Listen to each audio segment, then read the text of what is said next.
যুবক তরুণ বন্ধুরা, আল্লাহ পাকের দরবারে আলিশানে লক্ষ কোটি শুকরিয়া জ্ঞাপন করছি। আল্লাহ পাক আমাদের সকলকে আজকের মাহফিলে যথাসময়ে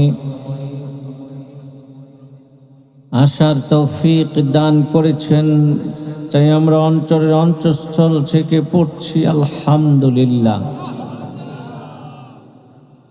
দুরুদ ও সালাম প্রেরণ করছি সুদূর থেকে সুদূর সোনার মদিনায়। সম্মানিত হাজিরিন, সম্মানিত ভাইরা, ইশারের নামাজ হয়ে গেছে, দীর্ঘক্ষণ হয়ে গেছে, নামাজ শেষ হয়েছে। এখনো যারা এদিকে সেদিকে ঘোরাফেরা করছেন, দোকানপাটে ঘুরছেন, ঘরের ভিতরে আছেন, যে যেখানেই থাকেন না কেন, আপনাদেরকে উদাত্ত আহ্বান করছি, ঘর ছাড়েন, বাড়ি ছাড়েন, দোকানপাট, রাস্তাঘাট, ব্যস্ততা ছেড়ে দিয়ে আল্লাহর জান্নাতের ভিতরে চলে আসুন। সময় অপচয় করবেন না, নষ্ট করবেন না। সময়ের দাম সোনা রূপার চেয়ে অনেক বেশি। স্বর্ণের দাম আছে, রূপার দাম আছে, সমস্ত ধাতুর দাম আছে, কিন্তু তার চেয়ে বেশি দাম হচ্ছে সময়ের। আল ওয়াক্তু খায়রুম মিনাজ যাহাবি ওয়াল ফিজ্জা, সময়ের মূল্য সোনা রূপার চেয়ে অনেক অনেক অনেক বেশি। সুবহানাল্লাহ। যারা সময়কে মূল্যায়ন করবে না তাদের আফসোস করতে হবে। যারা সময়কে দাম দিবে না, মূল্যায়ন করবে না, একদিন তাদেরকে আফসোস করতে হবে, যেদিন তাদের জন্য কেউ হবে না, কেউ থাকবে না। সম্মানিত হাজিরিন ভাইয়েরা, এই মাসটা অত্যন্ত দামি মাস, মূল্যবান একটি মাস হচ্ছে রজব মাস। এ মাস আসলে আল্লাহর হাবিব সাল্লাল্লাহু আলাইহি সাল্লাম দোয়া করতেন, আল্লাহুম্মা বারিক লানা ফি রজব ওয়া শাবান ওয়া বাল্লিগনা রমাদান। আল্লাহকে বলছেন, আল্লাহ রজব শাবানে বরকত দাও, রোজা পর্যন্ত হায়াত টেনে লম্বা করে দাও, বৃদ্ধি করে দাও। সুবহানাল্লাহ বলতেন। তাহলে আমার ভাইয়েরা, কি বুঝলাম? রজব মাস আসলে বরকতের দোয়া এবং হায়াতের দোয়া আল্লাহ রাসূল করতেন। দোয়া কবুলের মাস হিসেবে, ফজিলতপূর্ণ মাস হিসেবে আমার নবী সাল্লাল্লাহু আলাইহি ওয়াসাল্লাম এ মাসে বরকত চাইতেন, শাবানে বরকত চাইতেন, যেন পুরাটা বছর আল্লাহর পক্ষ থেকে বারাকা নিয়ে চলা যায়, চলতে পারে। ভাইরা, আপনাদেরকে জিজ্ঞাসা করতে চাই, ১৫০০ বছর আগে আমার নবী মুহাম্মদ সাল্লাল্লাহু আলাইহি ওয়াসাল্লামের জন্য বরকতের প্রয়োজন ছিল, আল্লাহর পক্ষ থেকে বারাকার জন্য তিনি দোয়া করেছেন, প্রয়োজন ছিল। আপনাদের কি প্রয়োজন নাই? আপনাদের প্রয়োজন নাই? আপনারাও এই মাসে, গুরুত্বপূর্ণ মাসে আল্লাহর কাছে বলবেন, আল্লাহ তুমি বরকত দাও, তুমি রহমত দাও, তুমি হায়াত দাও। যদি হায়াত না থাকে তুমি বাড়ায়া দাও। কি আল্লাহর কাছে হায়াত কি নাই? আল্লাহ কি ইচ্ছে করলে বৃদ্ধি করে দিতে পারে না? আপনার হায়াত শেষ হইল, আমার রব, আমার সৃষ্টিকর্তা বৃদ্ধি করে দেওয়ার ক্ষমতা আছে, ঠিক কিনা? সম্মানিত ভাইয়েরা, এই রজব মাসে একটি আশ্চর্যজনক ঘটনা ঘটেছে। 1500 বছর আগে আমার নবী নূর নবী সাল্লাল্লাহু আলাইহি থাকতে মক্কাতুল মুকাররমায় আমার নবী সাল্লাল্লাহু মদিনাতুত তৈয়বায় যাওয়ার আগে, হিজরতের আগের কথা, যখন আম্মাজান খাদিজাতুল কুবরার ইন্তেকাল হলো এবং আবু তালিবেরও ইন্তেকাল হয়ে গেল, আমার নবী সাল্লাল্লাহু আলাইহি ওয়াসাল্লামের মন বড় ভারাক্রান্ত, মনে ব্যথা। স্ত্রী চলে গেছে, চাচা চলে গেছে, আশ্রয়স্থল বলতে কিছুই ছিল না। তখন আল্লাহ পাক তার হাবিবকে নিয়ে গেলেন নিজ বাড়িতে আরশে মুআল্লায়। সুবহানাল্লাহ বলেন। আরশে মুআল্লায় নেওয়ার আগে আল্লাহ পাক পৃথিবীর মধ্যে যা কিছু ছিল, রহমত, বরকত, ভান্ডার যা কিছু ছিল, সব কিছু আমার নবীকে এক পলক দেখিয়ে নিয়েছেন। সুবহানাল্লাহ বলেন। সম্মানিত ভাইরা, আল্লাহ পাক পবিত্র কোরআনে বলেছেন, সুবহানাল্লাযী আসরা বিআবদিহি লাইলাম মিনাল মাসজিদিল হারাম ইলাল মাসজিদিল আকসা। আল্লাহ বলেন, পবিত্র ঈশ্বরটা যিনি তার বন্ধুকে, যিনি তার বান্দাকে রাতের কিছু অংশে মসজিদে হারাম থেকে মসজিদুল আকসায় নিয়ে গেছেন, সফর করিয়েছেন। বলেন সুবহানাল্লাহ। এই সফর যেটা মসজিদে আকসা থেকে মসজিদুল হারাম থেকে মসজিদুল আকসা পর্যন্ত হয়েছে, এই সফরকে ইসরা বলা হয়। আর মসজিদুল আকসা থেকে আল্লাহর আরশ পর্যন্ত যেই সফর করেছেন, এটাকে মেরাজ বলে। সুবহানাল্লাহ, বুঝেন না সবাই? এখানে দুইটা সফর, একটা হচ্ছে ইসরা আর একটা মেরাজ। ইসরার কথা তো কোরআনে এসেছে, এটা মানতেই হবে। মক্কা শরীফ থেকে ফিলিস্তিনে যেই সফর করেছেন, এটা মানতেই হবে। যদি কেউ বলে যে না হয় নাই, সে কাফের হয়ে যাবে।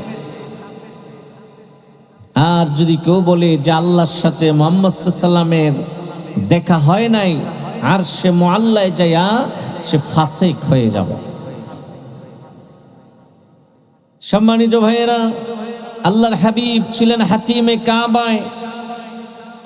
আল্লাহর হাবিব বিশ্রাম করছিলেন, জিবরাইল এসেছে।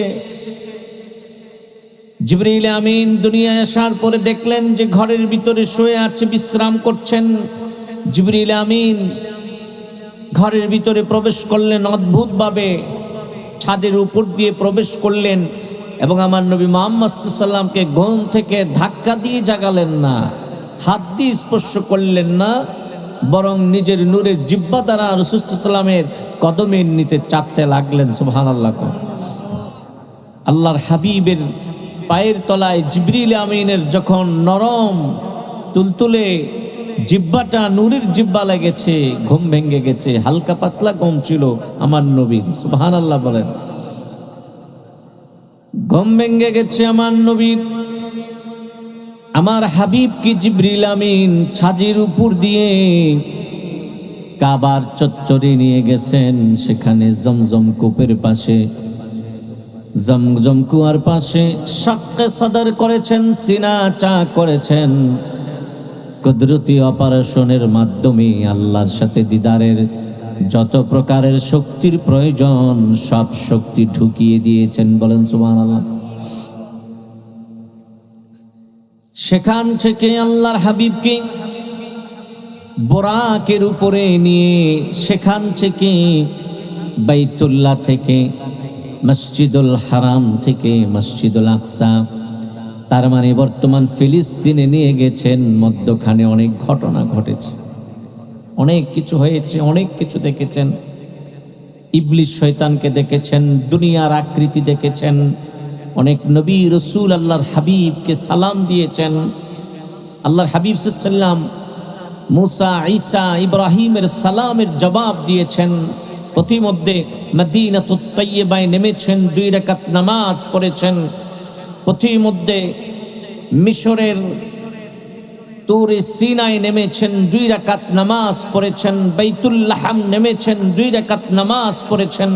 বরকতপূর্ণ যত জায়গা আছে সব জায়গা নিজ চোখে দেখেছেন এবং নামাজ পড়েছেন। বলেন সুবহানাল্লাহ।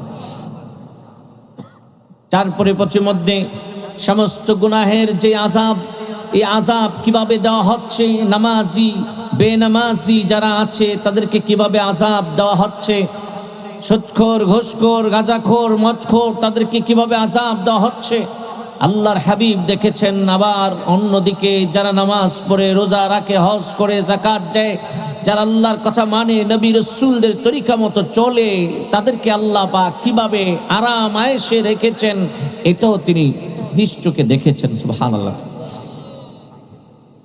বোঝা গেল আমার ভাইরা, যাওয়ার বেলায় আল্লাহর হাবিব গুনাহের আযাবগুলি, নেক কাজের প্রতিদানগুলি সব দেখেছেন। তারপরে মসজিদুল আকসা, ফিলিস্তিনের বাইতুল মুকাদ্দাসে গেলেন। সেখানে আরেক আজীব কাহিনী, আজীব ঘটনা। এই পৃথিবীতে যত নবী রাসূল এসেছিলেন সবাইকে সেখানে হাজির করা হয়েছে। সবাই যেন কার জন্য অপেক্ষা করছে। নামাজের কাতার সোজা হয়ে গেছে, নামাজের কাতার দাঁড়ায় গেছে। সবাই যেন কার জন্য অপেক্ষা, কে আসতেছে, কে আসতেছে। হঠাৎ করে মসজিদের ভিতরে প্রবেশ করলেন সমস্ত নবীদের সরদার মুহাম্মদ সাল্লাল্লাহু আলাইহি ওয়াসাল্লাম। বলেন সুবহানাল্লাহ। জিবরিল আমিন আল্লাহর হাবিবকে নিয়ে মসজিদুল আকসায় প্রবেশ করলেন। একামত হয়ে গেছে, কে যাবে ইমামতের কাতারে, ইমামতের মুসল্লায়। আদম আলাইহিস সালাম মনে করেছিলেন আমি আদম ও সফিউল্লাহ, আজকে ইমামতি আমি করব। নূহ আলাইহিস সালাম মনে করেছিলেন আমি প্রথম নবী এবং রাসূল, আমি তো ইমামতি করব। ইব্রাহিম মনে করেছিলেন আমি হইলাম খলিলুল্লাহ, আল্লাহর বন্ধু, আমি আজকে ইমামতি করব। ঈসা, মুসা সবাই আশা করেছিল যে মনে হয় ইমামতির জন্য আল্লাহর পক্ষ থেকে আমাকে বলা হবে, কিন্তু ভাইরা কাউকে বলা হলো না। জিবরিল আমিন আমার নবী মুহাম্মদ সাল্লাল্লাহু আলাইহি ওয়াসাল্লামের ডেনা টেনে, হাত টেনে কাতারে দাঁড়া করাইয়া দিলেন। ইমামতের জায়গায় দাঁড়া করাইলেন, বললেন আজকের ইমামতির দায়িত্ব আপনার হাতে। বলেন সুবহানাল্লাহ। সমস্ত নবী এবং রাসূলেরা আমার নবী নূর নবী সাল্লাল্লাহু আলাইহি ওয়াসাল্লামের মুসল্লি হয়ে গেল। সুবহানাল্লাহ।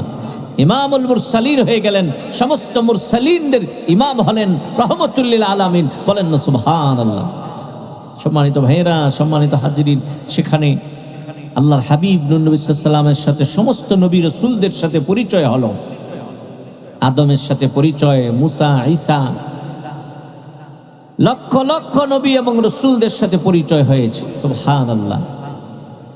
সকলেই আমার নবীর প্রশংসা করেছে। তবে রূহের জগতে সমস্ত নবী এবং রাসূলেরা আল্লাহর হাবিবের প্রশংসা করেছে। ওই বাইতুল মুকাদ্দাসেও আমার নবীর সামনে সবাই প্রশংসা করছে। বলেন সুবহানাল্লাহ। আমার নবীর প্রশংসা এটা শুধু আমাদের কাজ, এখন আমরা করি এমন নয়। সমস্ত নবী এবং রাসূলদের কাজ ছিল যে শেষ নবী মুহাম্মদ সাল্লাল্লাহু আলাইহি ওয়াসাল্লামের প্রশংসা করা। সুবহানাল্লাহ। সম্মানিত হাজিরিন, সম্মানিত ভাইরা, মুসা আলাইহিস সালামের সাথে দেখা। মুসা আলাইহিস সালাম বললেন যে ইয়া রাসূলুল্লাহ সাল্লাল্লাহু আলাইহি ওয়াসাল্লাম, আল্লাহ পাক তো আপনার উম্মতদেরকে অনেক সম্মান দিয়েছে, আপনার উম্মতদেরকে অনেক সম্মান দিয়েছে। আপনি বলেছেন উলামা উম্মতি কাআম্বিয়াই বনি ইসরাঈল। আপনি বলেছেন যে আমার উম্মতের আলেমরা বনি ইসরাঈলের নবীদের মতো। বলেন সুবহানাল্লাহ। আল্লাহর হাবিব বলেছেন উলামা উম্মতি কাআম্বিয়াই বনি ইসরাঈল, যে আমার উম্মতের আলেম ওলামারা বনি ইসরাঈলের নবীদের মতো। সুবহানাল্লাহ। আপনি এটা কেমনি কইলেন ও দয়াল নবী সাল্লাল্লাহু আলাইহি ওয়াসাল্লাম? আমার বংশের যেই মানুষগুলি নবী এবং রাসূল হয়েছে, আল্লাহ পাক আপনার উম্মতের আলেমদেরকে এই পরিমাণ নবুয়তি ছাড়া এলেমে এবং জ্ঞানে এই পরিমাণ দান করেছেন। আপনি যে বলেছেন এটা কিভাবে বললেন?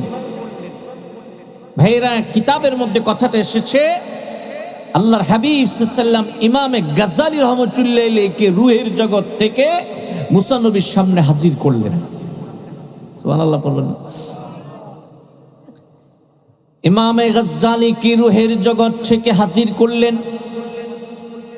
রূহের জগৎ থেকে ইমামে গাজ্জালীর রূহটা মুসা নবীর সামনে পেশ করা হলো। মুসা নবী ইমামে গাজ্জালীকে দেখে বললেন, ইয়া রাসূলুল্লাহ সাল্লাল্লাহু আলাইহি ওয়াসাল্লাম, আপনি তাকে কেন এসেছেন? কয়, তাকে প্রশ্ন করেন, তাকে আপনি কিছু মনে চাইলে জিজ্ঞাসা করেন, তাহলে বুঝতে পারবেন আপনার যুগের নবী রসুলের আল্লাহ পাক যেই জ্ঞান দান করেছে, আমার উম্মতের আলেমদেরকে আল্লাহ পাক এই পরিমাণ জ্ঞান বুদ্ধি দান করেছেন। বলেন সুবহানাল্লাহ। সম্মানিত ভাইয়েরা আমার, আমাদের একটা অভ্যাস আছে, বিশেষ করে সৌদি আরবে, বিশেষ করে আরব কান্ট্রিতে যদি কাউকে জিজ্ঞাসা করা হয় যে তোমার নাম কি, তোমার নামটা কি, তখন তারা নিজের নামও বলে, বাবার নামও বলে, সব দাদার নাম সহ কইয়া দেয়।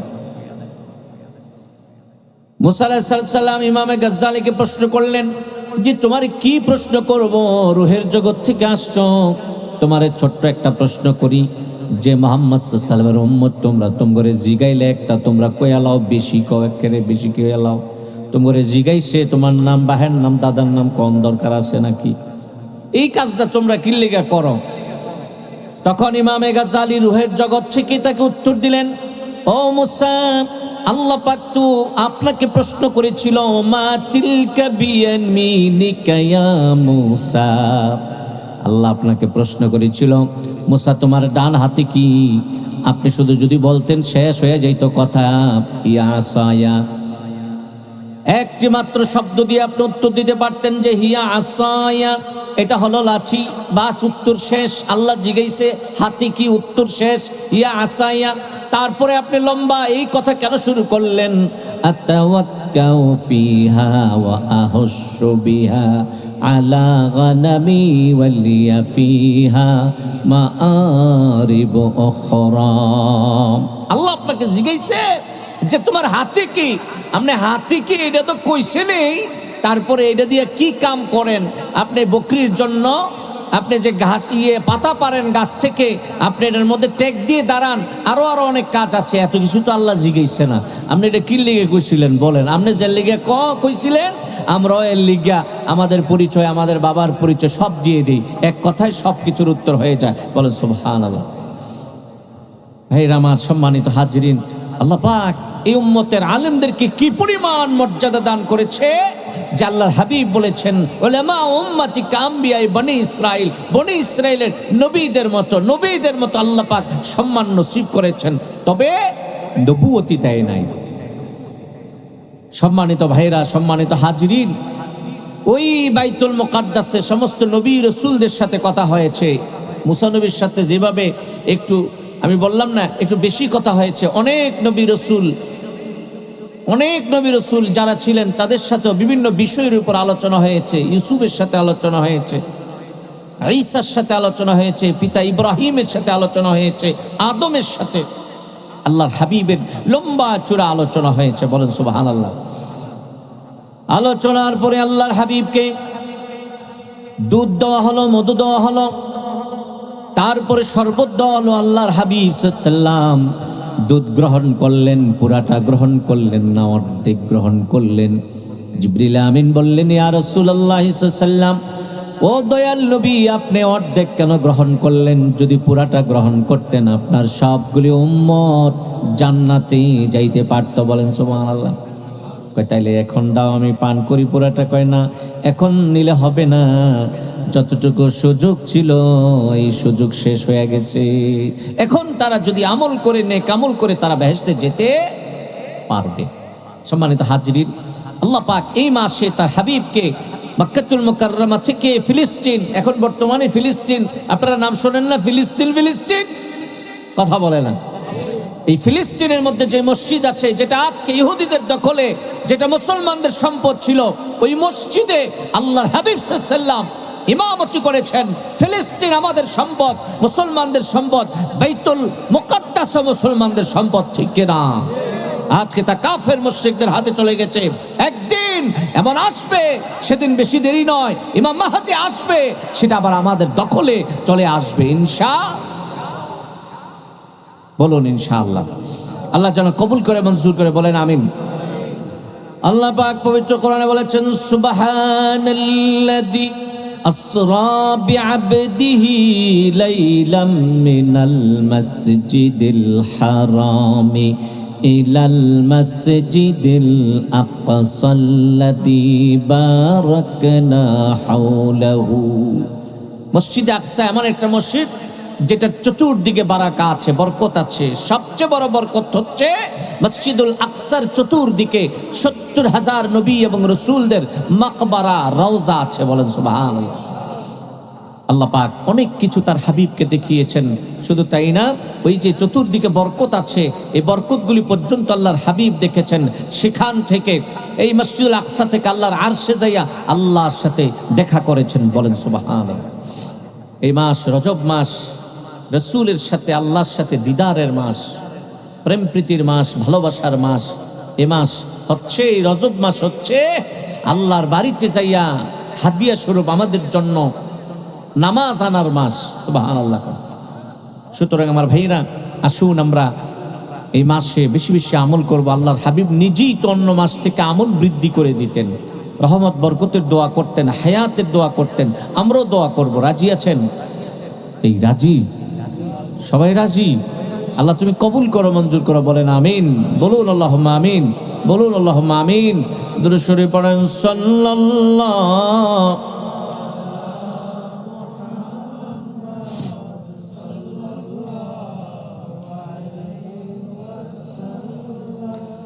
সাল্লাল্লাহু আলা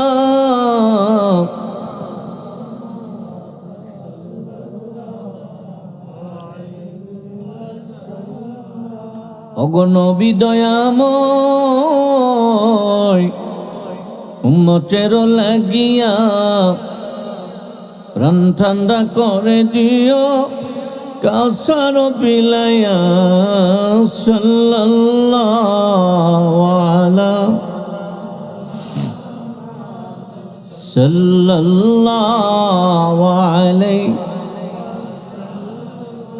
সাল্লাল্লাহু আলা মুহাম্মদ সাল্লাল্লাহু। বানিয়াপাড়া দরবারের মাহফিল তো একদম কাছাকাছি চলে এসেছে, জানেন না? কত তারিখ? 15ই জানুয়ারি, পহেলা মাঘ। 15ই জানুয়ারি কি বার? বৃহস্পতিবার। যাবেন তো সবাই ইনশাআল্লাহ? যাবেন? কারা কারা যাবেন হাত চলে? আল্লাহ তুমি কবুল করো। এই এলাকায় দুখিয়ার কান্দি, বাগাইরামপুর থেকে এ বাড়িতে মানুষ থাকে না বললেই চলে, আল্লাহর রহমতে, তাই না? সবাই চলে যাবেন, তবে মাগরিবের আগে যাবেন, দেরি করবেন না। সেখানে তালিম,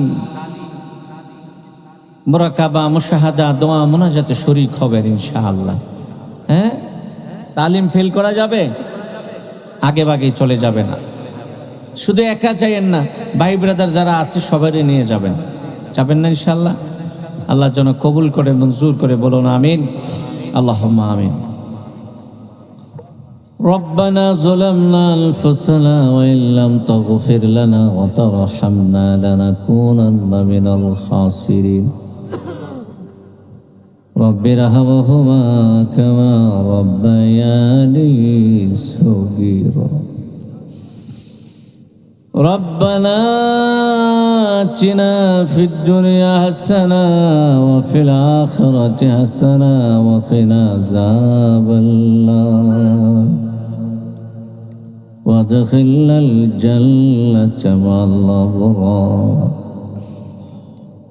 وادخل الجنة مع الأبرار يا عزيز يا غفار يا رب العالمين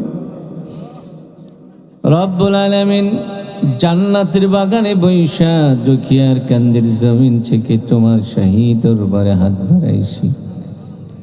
আল্লাহ পাক জীবনে যত গুনাহ করে ফেলেছি আমাদের গুনাহগুলি মাফ করে দাও, আমাদের আব্বা আম্মার গুনাহগুলি মাফ করে দাও। যাজা জাজি নানা নানি যারা কবরে তাদের কবরগুলি তুমি জান্নাতের বাগান বানায়া যাও।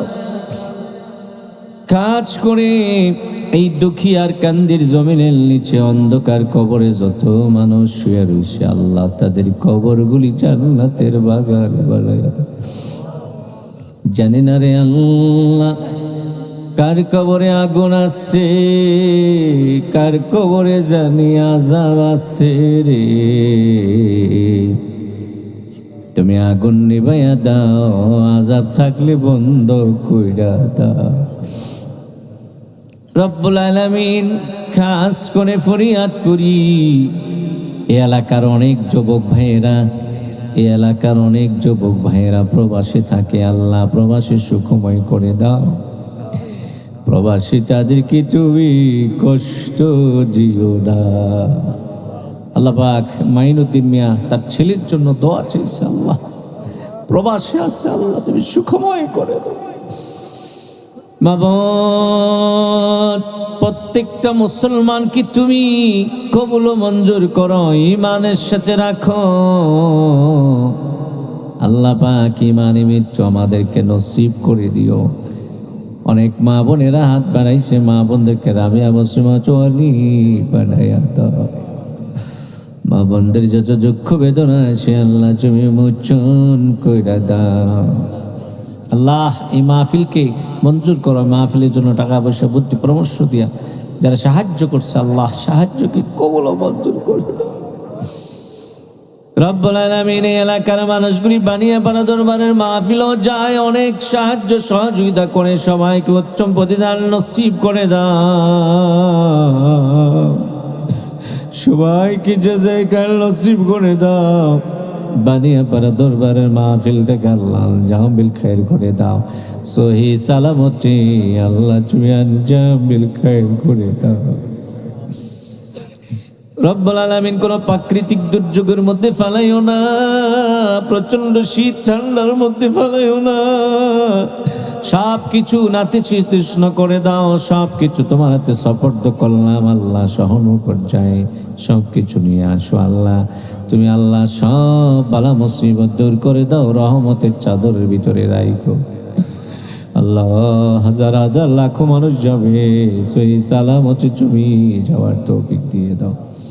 বানিয়ে পাড়া ওলিদের রুহানি ফায়েজ তাওয়াজ্জু আমরা নসিব করে দাও। उम्मीदे अपने बंदों की मारूमी से ना पलटा दे, दे मेरे मौला दे, जे मेरे मौला दे। रब्बना तक़ब्बल मिन्ना इन्नका अंतस समीउल अलीम وتب علينا إنك أنت التواب الرحيم وصلى الله تعالى على خير خلقه محمد وعلى آله وصحبه أجمعين وجل آخر كلامنا إلا الموت لا إله إلا الله محمد رسول الله